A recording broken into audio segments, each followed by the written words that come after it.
Michael, thank you very much. Good afternoon to everyone. Good afternoon especially to His Excellency the Mayor of Santander.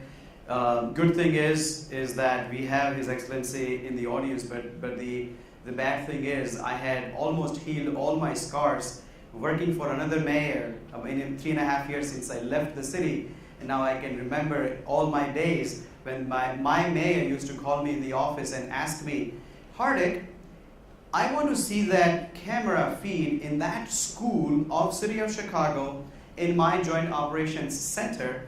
And Mayor, I had to first find out what school he was talking about, where that camera feed is going, how many networks do I have to poke holes through to get that feed into our Joint Operations Center. His expectation was that I'll tell him, yeah, absolutely, the Mayor will get that in 30 minutes. And it used to take me 11 days to get back to him. And that's how the technology, if you think about it, in most of the cities has been deployed. If you think about it, my focus, I come from the public sector background, and my focus in Cisco has also stayed within the public sector. I think about cities, I dream cities, I live cities. And if you think about it, most of the cities, the way they have been built, all the way from the Roman times, is through now, we haven't much changed tremendously, drastically. I mean, we literally think about how are we going to plan a city, where we are going to put the buildings, where we are going to put the bridges because of the river and everything else, and where the open spaces are going to be, where the roads are going to be.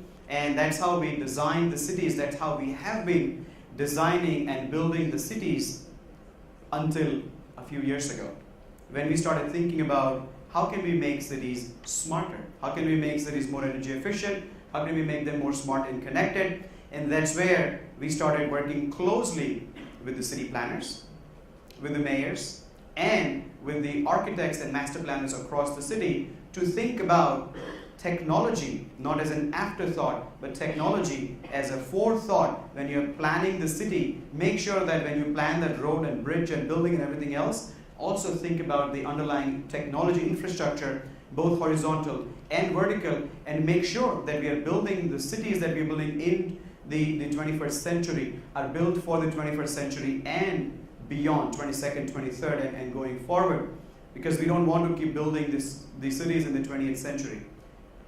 Something changed in the last 3 years, and I really feel like when I left the CIO job was probably the time when things started changing. Nothing to do with me. I lost an opportunity of continuing to be a CIO and making that drastic change that today's CIO in the last 3 years have been able to do. Thing that changed was we got mobility.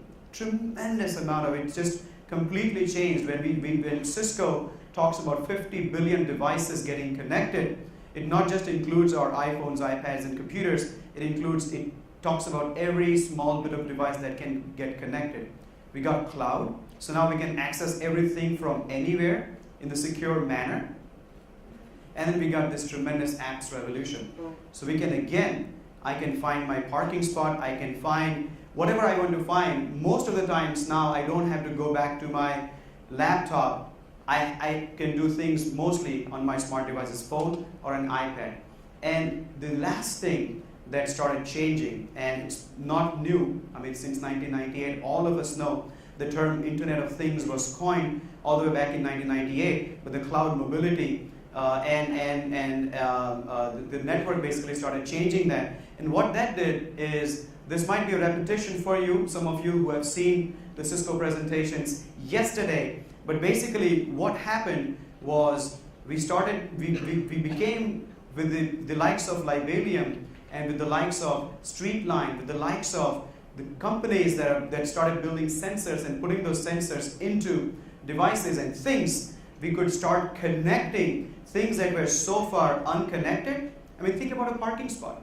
Frankly, how many, there are billions of parking spots across the globe. How many parking spots can you view on your iPhone?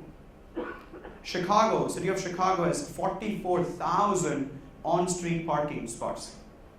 As a citizen of Chicago, There is no way I can view that particular, even a single parking spot when I'm driving to downtown. My first intuition is that, it's very hard to find parking in downtown. So I'll go to where I'm going to eat, to the restaurant. I'll put that information in Google Maps.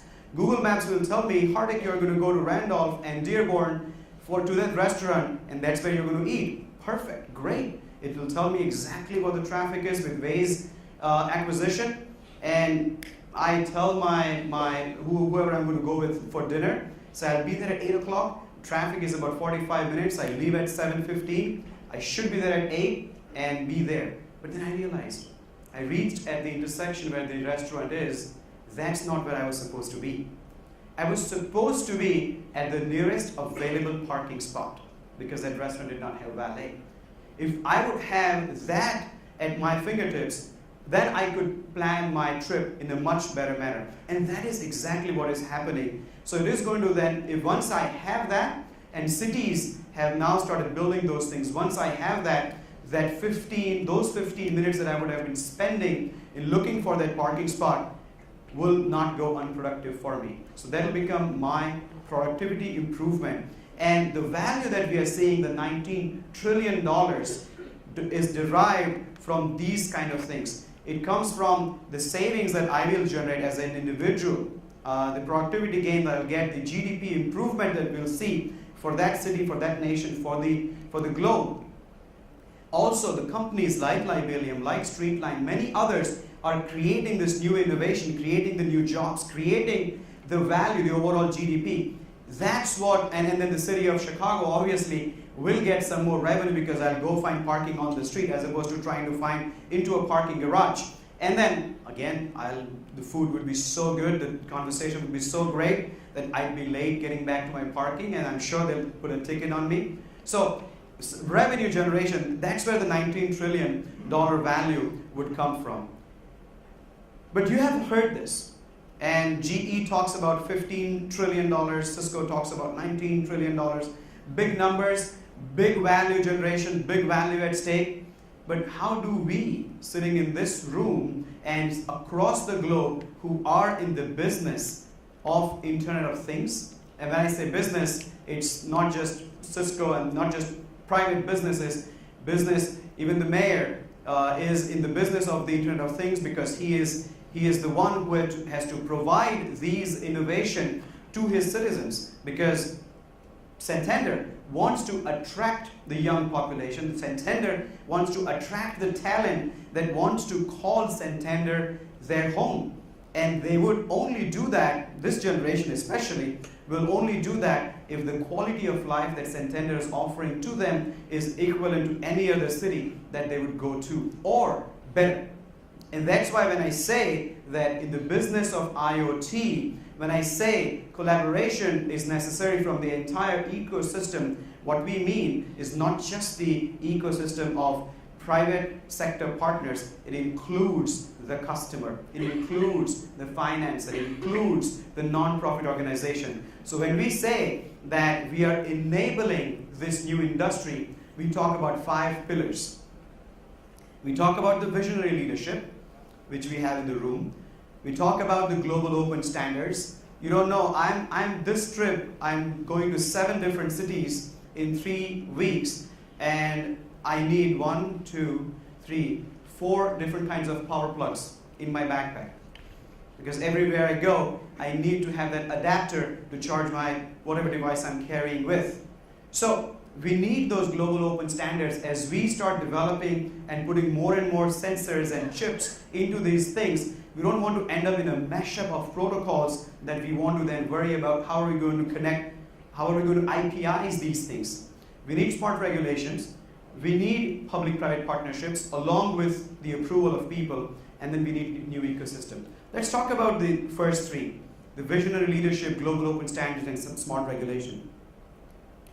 With Cisco, we have been working, especially our team, the Smart and Connected Communities, we are working globally, and frankly speaking, there are few, you can count them, few visionary leaders who can put their hand around whoever the smart city director is and say that, my friend, I have your back, you go ahead and start deploying the smart city, my smart city vision, and start making my city smart. We have seen them in we have seen them in the Delhi-Mumbai industrial corridor, where we are the ICT master planners. Amitabh Kant, the executive director of the Delhi-Mumbai industrial corridor, now he's elevated to be, I think, a minister. There's a new executive director there. But Amitabh is one of those visionaries that we got to work with, and they're building 24 new cities between Bombay, Mumbai, and Delhi along the train corridor, and they're building manufacturing-based cities. And we are building the technology master plan for them. But the focus is ground-up, technology-based cities. How can we build smart and connected cities? If we go to Songdo, we have seen the same thing. We have seen the mayors after mayors. There is vision, and there is definitely, they want to deliver that. Santander, another visionary leader that we have seen. Chicago, I'll talk to you about that towards the end in terms of the visionary, the mayor that we are happy, we are lucky to have. Barcelona is another city that we are very lucky to have to call our partner. And this is basically when we say the $19 trillion value that we can extract, if we can bring that down to the city level for Barcelona alone over the next decade, in the next 9 years, in fact, by 2022, if Barcelona starts connecting its parking, its buses, its water, its waste containers and everything else, as well as the workforce that the city of Barcelona has, $3.6 billion of value can be extracted for Barcelona. Overall GDP increase for that city goes up by $3.6 billion. And that happens because they have what we call the visionary leadership. Deputy Mayor Vivas was on a keynote recently with our CEO John Chambers at the Consumer Electronics Show in Las Vegas, and he says we are obsessed with building quality of life for our citizens. I mean, they want to be the trailblazers of the trailblazers when it comes to intelligent urbanization.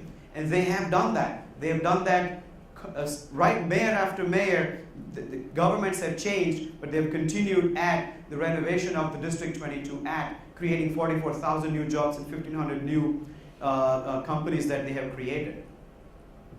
And on March 11th, in competition of about 60 cities, they got the iCapital, the Innovation Capital Award for Barcelona. Mayor Trias is being considered one of the top 50 most influencing leaders, one of the top 50 greatest leaders by the Fortune magazine, because Barcelona thinks ahead. The other thing that we have seen when we talk about this whole visionary leadership, global open standards, and smart regulations, I mean, one of the issues that we see in most of the cities is when we talk to the planners, they don't talk to the technologists. When we talk to the technologists, they don't know what's going on in planning. So, classic example, we all dig up the streets, we all, because there is some utility work going on, there is some potholes need to be fixed, lots of work goes on the streets. How many municipalities have a process where when they dig up the street, talk to the technologists, talk to the public safety people, and make sure that if they have to run a conduit, if they have to run a fiber, they can do that.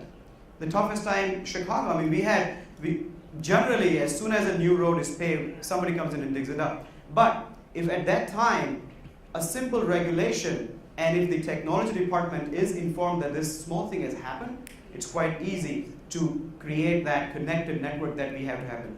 Barcelona, what they've done is they've created what they call the urban habitat, and within urban habitat, they put the city planning and technology under the same budget. So now, there is one entity that controls the budget for both urban planning and technology, so it's much easier to do technology-based planning. And they also are focusing a lot on the urban platform and the ICT architecture.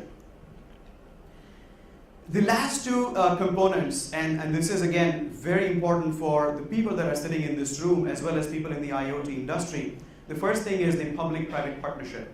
Now, Generally, as we say public-private, when we talk about large projects that we want to do, especially large infrastructure projects, the first thing that comes in maybe a public leader's mind or even from somebody from Cisco's mind is that, let's get financing, especially when cities like Detroit is filing bankruptcy or cities like Chicago has an $18 billion pension obligation. The first thought comes to mind is we need to probably go and get some private financing and get this big infrastructure project done.